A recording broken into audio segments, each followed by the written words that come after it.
Hello and welcome, dear students. Today we are going to study the second phase of the Indian national movement. We are going to begin with the objectives, methods, and the leaders' contribution in this video. The Indian National Congress originated in 1885 AD. At that time, the leaders of the INC were the moderates, who wanted to fulfill their objectives by cooperating with the British government in India. But during the rule of Lord Curzon, due to the repressive policy of the British government in India, their differences were created among the leaders of the INC. A group of leaders came into existence in the Indian National Congress who did not believe in the sympathy and justice of the British government in India. They were called the Radical Nationalist or the Assertive Nationalist. Lala Lajpat Rai, Bal Gangadhar Tilak and Bipin Chandra Pal were the main leaders of the Assertives. Now we are going to study the objectives of the Assertive Nationalist. The Assertive Nationalist aimed at nothing short of Swaraj. Tilak pronounced, "Swaraj is my birthright and I shall have it." Now we are going to look into the methods used by the Assertive Nationalist. The first method we are going to deal with is Swadeshi. The Assertives wanted to use Swadeshi as a weapon against the Britishers. They asked the people to use Swadeshi goods, that is, goods produced in India. Second method was boycott of Videshi goods. Swadeshi and boycott were the two sides of the same coin. Boycott had a wider scope than the mere boycott of foreign cloth. It included the boycott of government services, honors, titles, and social boycott of a person trading in foreign goods. Lala Lajpat Rai had said, "We desire to turn our faces away from the government houses and turn them to the huts of the people." This is the psychology, this is the ethics, this is the spiritual significance of the boycott movement. Third method was national education. National education was popularized by the radical nationalists. It included secular, moral, political, vocational, and technical education. According to them, the aim of education was to build national character and to develop patriotism. Under it, a number of national schools, colleges, and some universities were also established.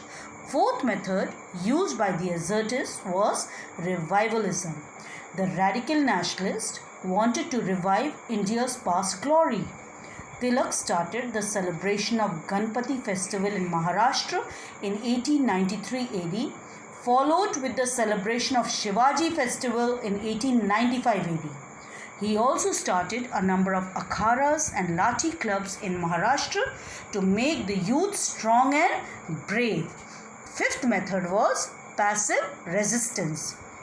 For the fulfillment of their objectives and in order to reach their destination, the Assertives adopted the method of self-dependence and sacrifice. The Assertives believed that self-dependence and sacrifices of the patriots could help the welfare of the country. They adopted the policy of non-violent resistance and vigorous political action. They propagated that every Indian should be ready to face sorrows and difficulties and should be ready to make sacrifices for the achievement of Swaraj. Now let's get to the Surat split which occurred in 1907.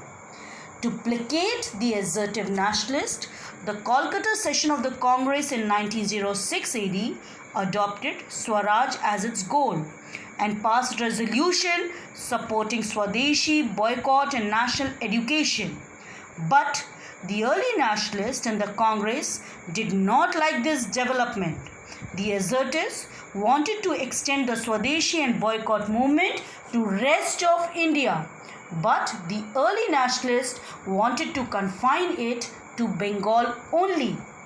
Next year, in 1907, the Assertive Nationalists proposed the name of Lala Lajpat Rai, while the early nationalists proposed the name of Raj Bihari Ghosh for the Congress presidency. There occurred practically a split between the assertives and the early nationalists in the Congress at Surat in 1907 AD. Now we are going to get to the leaders of the assertive nationalists who were known as Lal, Bal, Pal. That is Lala Lajpat Rai, Bal Gangadhar Tilak and Bipin Chandra Pal.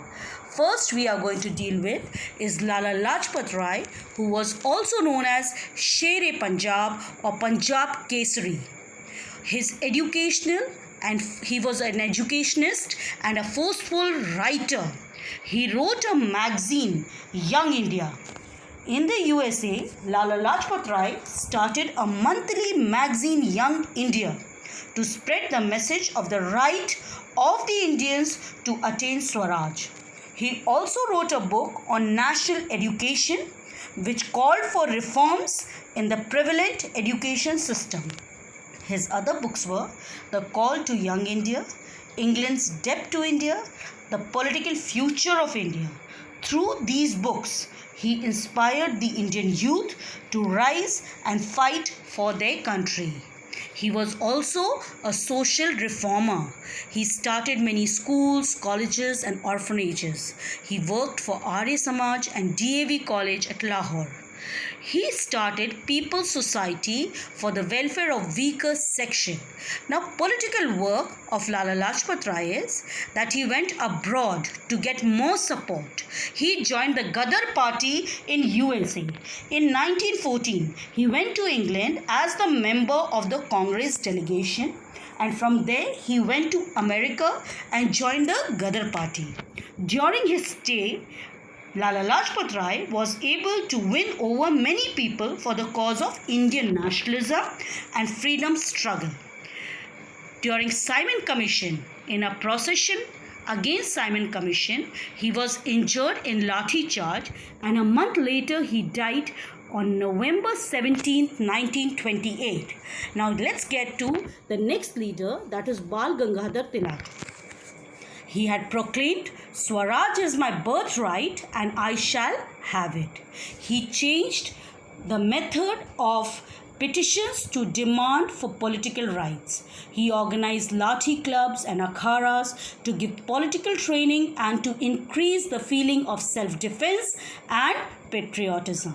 He preached nationalism. He started Ganpati and Shivaji festivals to propagate national ideas. He started newspapers like Kesari and Maratha. He wrote books like Geet Rahasya and Arctic Home of the Vedas. He established Home Rule League.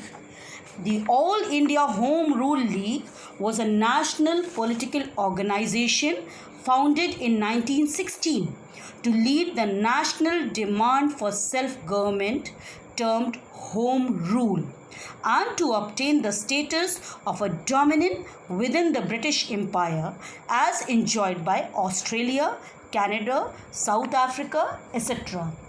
The movement infused the nation with new strength and vigor.